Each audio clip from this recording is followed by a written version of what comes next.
Salut! Bienvenue dans cette nouvelle vidéo. Je m'appelle Moira. Moi, c'est Alicia, et ensemble, on est les vulgaires.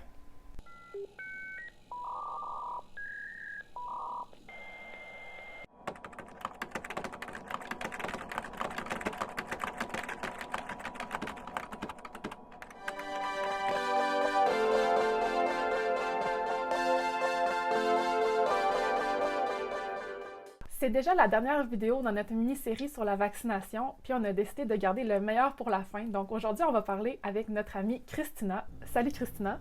Salut, comment ça va?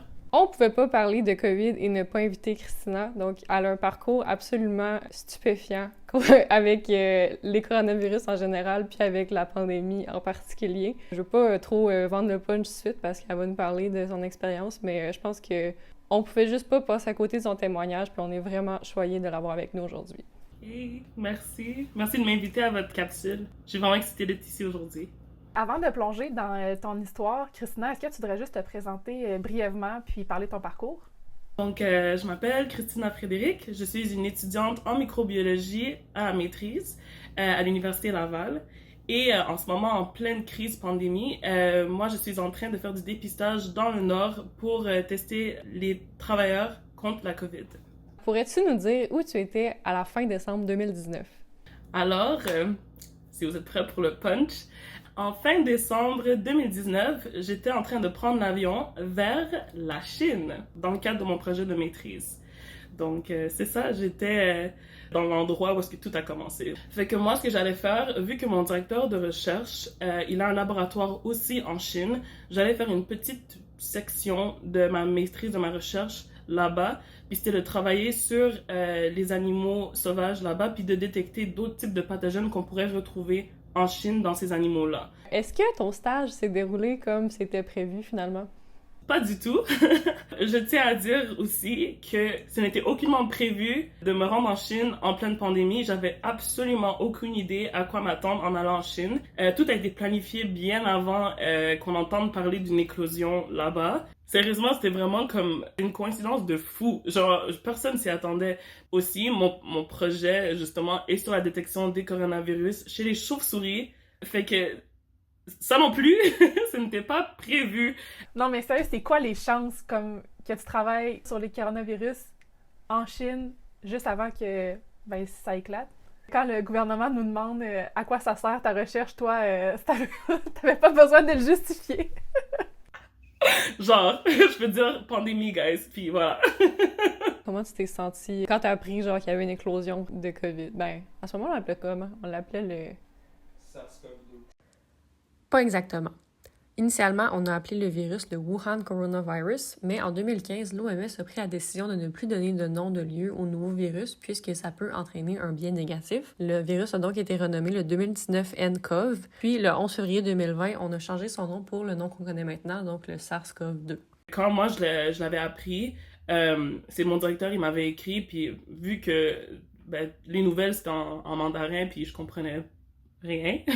Il nous disait genre hey, fais attention, on a entendu parler d'une éclosion qui s'est passée à Wuhan, donc l'éclosion qui était genre une mini propagation dans cette région-là de la ville. Puis il a nous donner des updates parce que moi j'étais pas capable de lire les journaux ni rien, fait que c'était de lui que j'avais toute l'information. T'as comme eu l'effet inverse de ce qu'on a vécu au Québec, que comme les médias parlaient juste de ça, comme toute la journée on voyait juste des news de COVID, puis toi dans le fond t'en voyais aussi, c'est juste que tu veux pas les... Oh merde, c'est quelque chose. Ça devait tellement être stressant, comme comment tu te sentais par rapport à ça? Au début, on dirait qu'au début je le réalisais pas. Pour moi c'était juste comme ok, c'est une période où il fait plus froid, fait que ok, c'est peut-être genre une petite affaire qui se propage. Comme pour le vrai, dans ma tête, j'avais pas catché que ça allait devenir quelque chose d'immense. Mais c'est quand que ça a commencé à se propager extrêmement rapidement que là j'ai fait oh ok, là c'est vraiment sérieux, là ça commence à s'intensifier. Puis quand les choses ont commencé à fermer aussi drastiquement, là j'ai fait comme ok, là c'est vraiment vrai, là je suis comme stressée. Mais c'était dur parce que quand j'avais ma famille puis mes amis qui m'écrivaient tous les jours puis qui s'inquiétaient beaucoup, ça commençait à me stresser un peu plus, puis j'étais comme ok, ouais, c'est vraiment vrai et tout, il faut que je fasse attention. Fait que là, ce que tu nous racontes, c'était plus au stade d'éclosion locale ou on était déjà rendu au stade d'épidémie? Puis tu sais, tu peux-tu nous rappeler c'est quoi la différence entre les deux? Donc dans le fond, c'est ça, l'éclosion avait débuté à Wuhan où est-ce que c'était dans un marché de fruits de mer. Fait qu'il y avait plusieurs personnes qui ont reporté le fait d'être tombées malades dans cette région-là. Fait que c'est là où est-ce que l'éclosion a commencé, la propagation a commencé là. C'était dans la période du Nouvel An chinois. Et donc là, c'est super occupé aussi. Tout le monde voyageait d'un bord puis de l'autre. Les gens retournaient dans leur famille. Donc là, il y avait des cas qui commençaient à monter quand même assez rapidement dans ces régions-là. Ça a pris l'espace de quelques jours, même 2 semaines ou quelque chose, que c'est devenu une épidémie. Donc vraiment, dans la Chine, au complet, il y avait plusieurs cas, puis dans les pays avoisinants aussi. Et donc là, ils ont commencé à dire, ok, là, il faut commencer à prendre d'autres mesures pour éviter que ça se propage encore plus, pour pas que ça devienne une pandémie, mais on est dedans, là.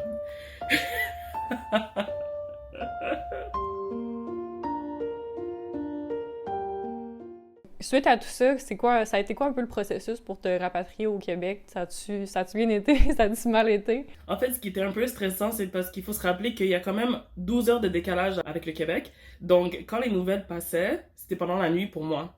Donc, des fois, je me réveillais, puis il y avait plein de messages, puis plein de nouveautés par rapport aux mesures qui ont été prises au Canada. Donc, au début, j'étais comme, OK, qu'est-ce que je fais pour rentrer à la maison? Vu que je suis en Chine, puis il y avait plein d'endroits qui commençaient à fermer, il fallait que je fasse plusieurs escales pour rentrer à la maison. On pensait à des solutions et tout. Puis là, je me suis dit, je vais rester en Chine et je vais comme contribuer aussi aux recherches qui se faisaient là-bas, entre autres. Fait que je suis pas rentrée à la maison en mars. C'est quoi les chances que je peux travailler sur une pandémie en plein dedans, en recherche? Je me suis dit, comme, ouais, why not? Je vais le faire. Fait que j'ai décidé de rester. Allez, let's go! Girl boss! Considérant toute ton expérience, qu'est-ce que ça te fait quand les gens ils disent que le virus a été créé en laboratoire? On s'appelle les vulgaires, les sacs sont acceptés sur notre recherche.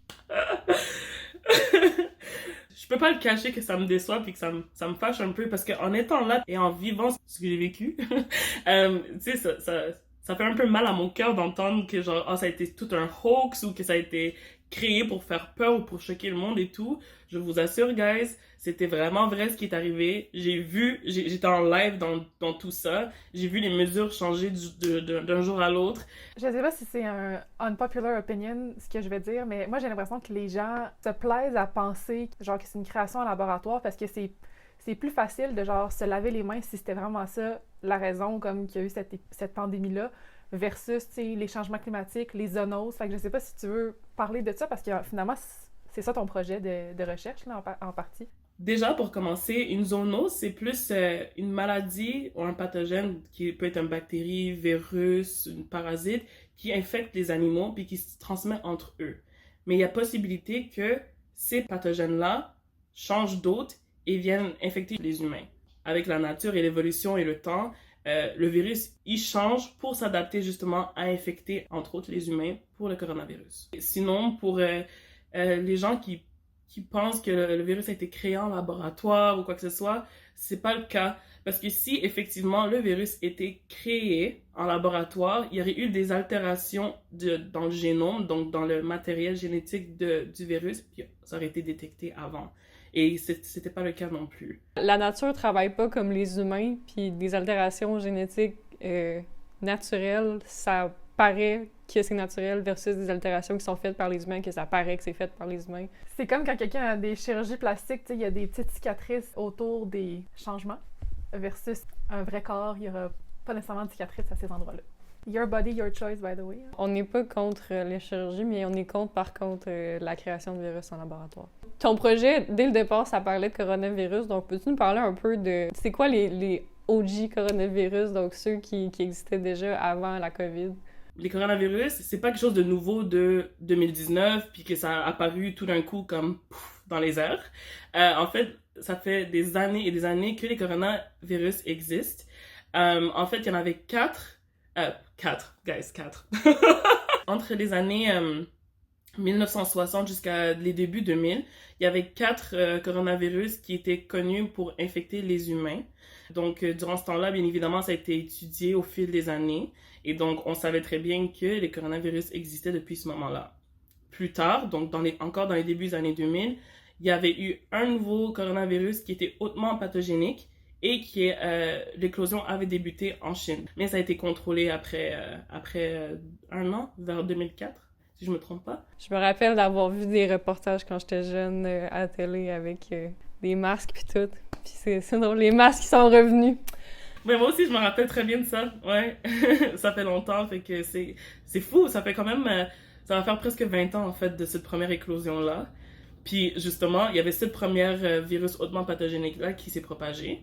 Puis qu'on dit que la source originale de cette virus-là venait des chauves-souris.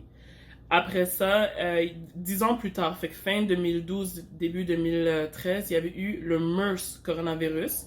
Fait que ça venait du Moyen-Orient. Son nom, justement, il vient de là. C'est le Middle East Respiratory Syndrome. Fait que c'est ça. Là aussi, il y avait eu une éclosion, mais c'était vraiment plus dans les alentours de l'Europe, le Moyen-Orient et tout. Donc ça avait vraiment causé une épidémie dans ces régions-là. Puis après ça, quelques années plus tard, donc maintenant, notre pandémie actuelle qui est le SARS-CoV-2.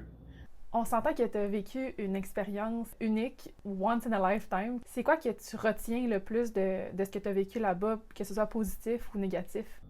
First, la distanciation sociale, ça fonctionne.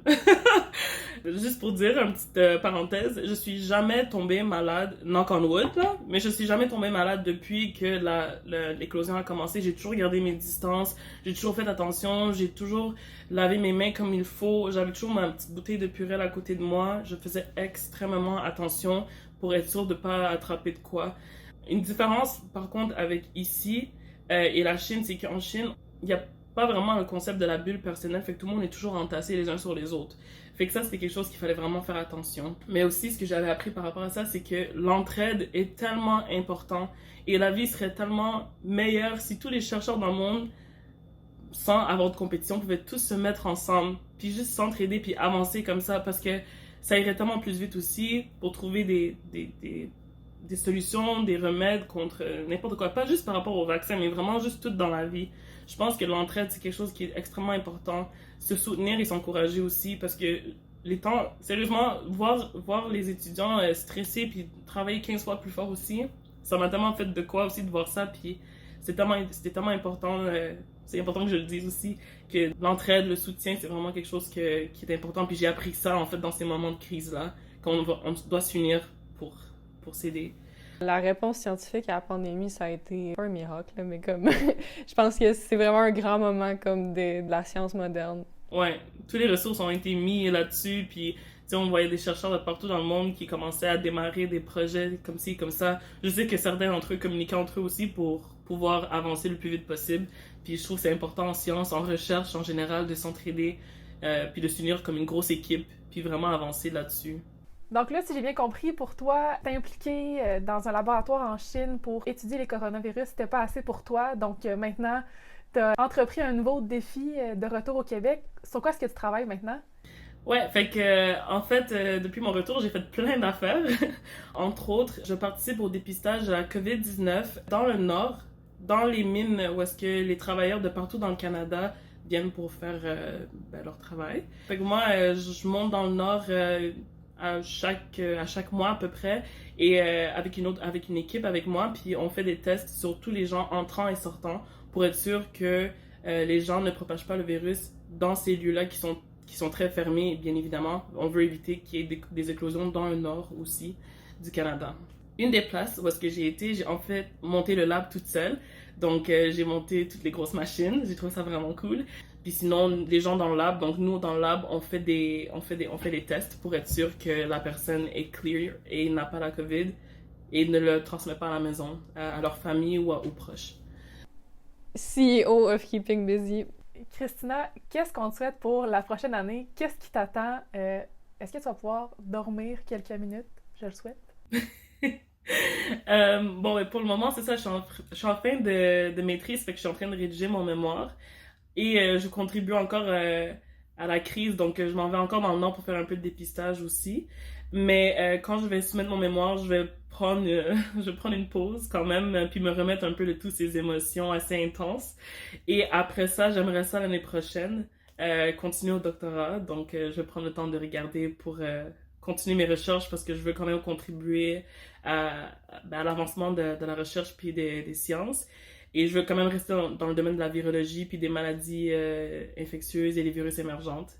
Donc, ce serait ça mes plans futurs pour le moment. Je pense que tu vas être une étudiante au doctorat très convoitée et que les PI vont s'arracher la chance de travailler avec toi. En conclusion, j'espère que vous avez apprécié l'histoire absolument incroyable de Christina. Moi, je suis encore impressionnée par tout ce que tu as vécu. On dirait un scénario de film. Genre, j'ai pas d'autre façon de le décrire. Donc, un énorme merci à Christina d'avoir pris le temps d'être avec nous aujourd'hui. On est vraiment reconnaissante, puis on te souhaite... en fait, même pas besoin de souhaiter du succès parce que je pense que tu fais arriver le succès avec ton éthique de travail absolument incroyable. Puis également, un gros merci au FRQ d'avoir financé notre projet et on vous dit à la prochaine vidéo.